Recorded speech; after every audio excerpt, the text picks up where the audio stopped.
I've had my Tesla for 53,000 miles, 2.5 years, and the question is, will you get sick of your Tesla? Will you get bored of your Tesla? And I'm gonna discuss all factors of that. Mother, what a piece of... That dude had a larger spoiler on his 350. He'd have to call the FAA before he left his garage. All right, let's get this thing to work here. Tip for you people out there, 2 fingers, works every time. I'm going to hell. All right, if it falls off of there, call the police, I guess. Also, if you're looking at the outfit, you're like, what's that shirt from 2008? Yep, it is. It is from 2008. Got it at a golf show in Monroeville, Pennsylvania when I was a young lad before Ricky Fowler had been signed to Puma, and I've kept it, and I've still fit in it, and I think that's a good thing. But anyways, also subscribe to Gjeebs Golf if you haven't already. The channel is gonna go bonkers soon. Will you get sick of owning a Tesla? Now, before I owned a Tesla, I thought they were stupid. I thought they were dumb. I was like, why would someone buy that? Then I drove one, and my mind was quickly changed, and I'll have that video of the first time I drove a Tesla linked down below. The exterior of the car, it's a good-looking car. It's good. It's not great. It's not going to turn heads or anything like that. They're everywhere now. But the driving experience, to me, is still very relaxing. The software features, being able to leave my car on keep so I can let the air conditioning run or heat run while I'm going in a store to run a quick errand, come back out, the car is the same temperature. The software in this car is what puts it so far ahead and makes it so different than anything else I've driven, minus the fact that it is electric, there's instantaneous torque, it handles very well, and it's extremely efficient with how it uses energy. So that's all very good. But really what's kept me intrigued about this car, and you know, my other car is a Porsche Macan, and I enjoy driving that as well, because at heart, I'm an enthusiast. I like cars with manual transmissions. I like to occasionally go to the track.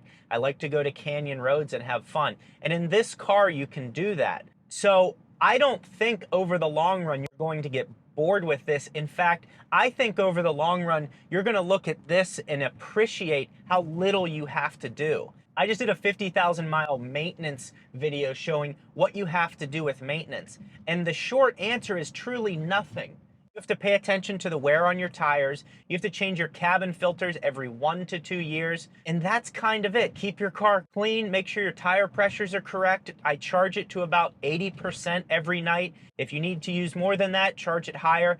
But it's such a simple car to own. My Macan requires an oil change every year. That's $300 to $500, depending if you go to Porsche or if you go to a third-party Porsche shop. It just depends where you go. Then on top of that, there's spark plugs, there's PDK fluid, there's all of these things. And I'm not saying that that makes the Macan a bad car, but when you look at the functionality of this on a daily basis, how safe it is impossible to roll this car. And some of you are like, why is it impossible to roll this car? Well, imagine taking your kitchen table, if you have one, and flipping it upside down. Try to push that over. Try to tip it over. You can't, because all of the weight, the center of gravity, is on the ground. And that's what it's like in a Tesla. It's what it's like in most electric vehicles. Now, then people say, oh, well, wait till they blow up and catch on fire. I've seen a ton of gas cars burning on the side of the road. I've never seen a Tesla burning or electric car burning on the side of the road. Now, part of the reason is because there's so few of them out on the road. The other thing is, seeing a Tesla burning on the side of the road is valuable because it's clicks. And that's gonna sell advertisements on websites all across the internet. So you're gonna see that more often because it sells online. The only reason I've had to take my car to Tesla is because at the beginning there were some misaligned, like my hood is still out of whack. I have one of the first 3000 Model Ys made, so there were some things were off. The other thing is the charging network. Now, a lot of people have said, oh, I can't imagine going to a charger and having to wait 30 minutes to charge and being late for work because I'm not charging. You're misunderstanding. You charge at home. So you come home, you plug your car in, you go inside, it's already preset to do your daily charging limit, and it starts to charge. You can even specify when you want it to charge to save money depending on if your rates fluctuate based on the time of day or high energy usage times. So there's all of these things you can set up so you're never actually going to the gas station. You're never actually going to the dealership to have to do an oil change and get a loaner car. You don't need the dealership. And a lot of times Tesla mobile service will come to your house and handle anything that you need done. The other thing people will say is, well, what about the 4 million recalls? The 4 million recalls were all handled by a software update while you were sleeping. So there's all of this information out there, and I don't really understand why there is a pushback against owning an electric vehicle. I don't care. Me personally, I do not care what car you drive. I think you should get whatever car fits your lifestyle or fits what you want. You earned your own money. You know what you want. Go buy what you want. If that's an electric car, fine. If it's a Porsche 911 GT3 RS, and there's a fire truck coming directly at me. Okay. He went into the other lane. Now, sir, I think sometimes firemen do crazy driving things just to make their job a little bit more fun. And I'm not saying that that's bad. I'm just saying sometimes I think they go a little overboard with the driving. Because, like, there's no... There's a lot of fires. I don't know. There's a lot of worry. There's a lot of pushback. Oh, there's the screen. I don't know. You're going to get in this thing and it's going to be fine. The other thing that I've come to really appreciate that I thought was weird at first, and this is what everyone says at first, is the gas pedal and single pedal driving. Sorry, the EV, the accelerator, whatever you want to call it. People, the Tesla people in the comments be like, oh, gas pedal. Oh! You know? People in the comments are like, men can get... Cut that. I can't say that either. So will you get bored of your Tesla over time? I don't think you will. What I was going to say earlier about the road trips and charging is getting out every 2 to 3 hours to have to charge for 15 to about 35 minutes is the range. It probably averages 20 to 25 minutes at each charging session. And the truth is, like, yeah, it takes longer. I do a 2,000-mile road trip every summer. It takes about 25% longer. So it takes longer. You don't feel at the end of that trip so, like, beaten down and like, oh, your back hurts. Because every 2 to 3 hours, you get out for 20 minutes or whatever. You go to the bathroom, you eat, you stretch out, you walk around at some random shopping mall wherever you're at, and it's generally a safe area. It's a nice area. Walk around like, hey, I'm in the middle of Kentucky. I'm in E-Town.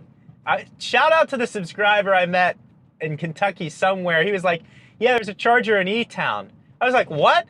He was like, well, Elizabethtown, that's what we call it here. So shout out to E-Town. I think that's in Kentucky, I think. But I'm in E-Town. Shout out to my E's. And, you know, I'm walking around at a shopping mall and stretching out, relax, call someone. And it's just kind of nice. And people are like, well, what about the grid when the government shuts you down and tracks you? Look, if the power goes out, okay, you can't pump gas either unless they have a backup generator powering the pump. So, like, there's so much just nonsense out there. If you really wanted to, you could have a power storage battery device of some sort and solar that powers that, and you could be totally off grid powering your car and be able to go around in your local community. Like, that's the truth. And that lady's rollerblading. I wish I was with her right now. I sometimes get the need to want to just go out and rollerblade, put on 80s disco music, and just let it out, you know? Sometimes you got to do that. Now, one thing you won't get tired of is increasing your portfolio, and that's why this video is sponsored by Masterworks. Masterworks has already helped over 600,000 people see real results with compound annual growth of 26%. They've paid out over $25 million in the last 12 months alone, including 3 sales in just the last 60 days, which returned 10, 13, and 35% net. I even used my last sponsorship money from Masterworks and invested in their platform. No wonder Masterworks has been featured in financial publications like Business Insider and Financial Times, and even awarded one of LinkedIn's top 50 startups. With Masterworks, you're investing for thousands, not millions, and it's not an NFT or crypto. They're investing in real physical paintings qualified with the SEC. I've also linked Masterworks' SEC government page in the description, and like I said, the results are exceptional.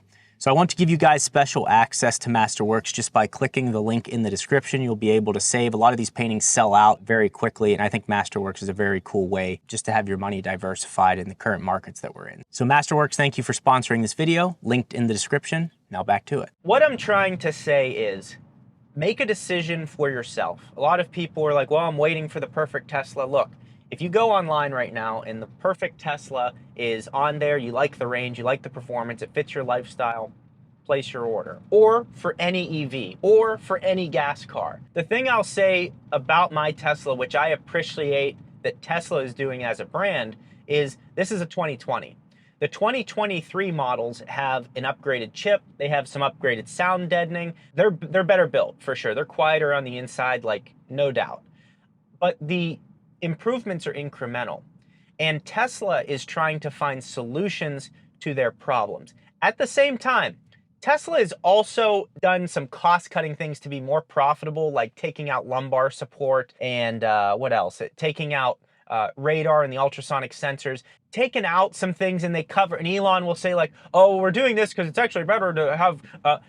Well, it's not that, you know, like and the reality is they're trying to be more profitable, but he's a very good marketer and he's very good at, you know, his cult audience will go, "Oh yeah," you know, and you have to, like, I think what he has done is great. I'm not riding Elon, but I'm also not like an Elon hater by any means. You know, I'm just kind of down the middle. Not everything that everyone does is perfect, and he's no different than everyone else. But from owning this car, it's 3 years old now. The infotainment, excellent. The sound system, excellent. The performance, still relevant, still fun as heck to drive every single time I'm intimate. Every single time I'm intimate is what I just said. I'm intimate with my car is what I'm trying to tell you. It's been a great car to own. I haven't had to do anything. It's fun to drive. The software's there. The sound system there. The storage is excellent in the front and the back for road trips. We went across the country with my infant. We were able to put the stroller in the back. We were able to put the car seat in the back. It makes a lot of sense. So if you're a practical person, this is going to deliver way, way more on the practicality than just about anything else out there. And it's also going to cost very little to own. It could cost a lot to own as well if you want it to. You just got to put the options, you know, paint protection film and tint and different wheels. And, you know, you could do endless things just like any other car.